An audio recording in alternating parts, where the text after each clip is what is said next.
You know, I was a midwife for about 20 years, and people sometimes ask me, you know, Arisika, do you miss midwifery? Do you miss working with women and helping them to have babies?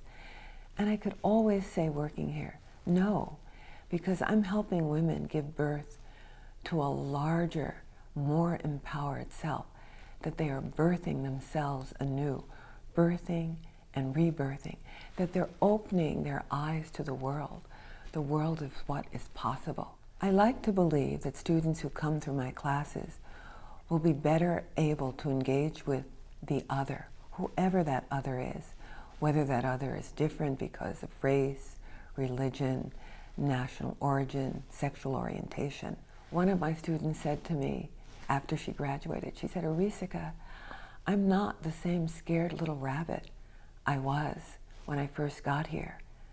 Another of my students was walking down a street in broad daylight, and a man dared to come up, an unknown man, a stranger, and put his hands on her body. And she yelled at him. She told him to stop, and he apologized.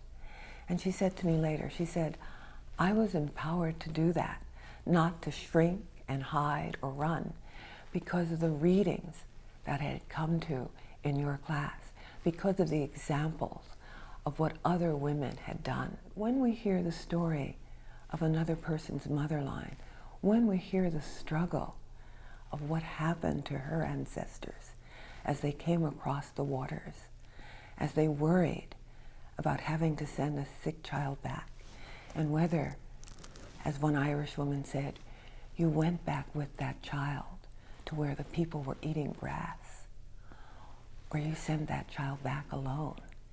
And that story is really different than the story of my ancestors, who came across the waters packed in horrific conditions. But many of us came in steerage, and my heart opened to that story.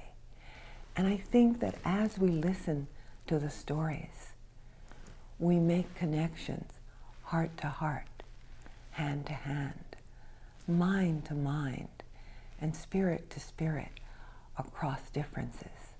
I'm very proud to be part of a program in which we can honor the diversities of how we experience the world, who we are, what is important to us.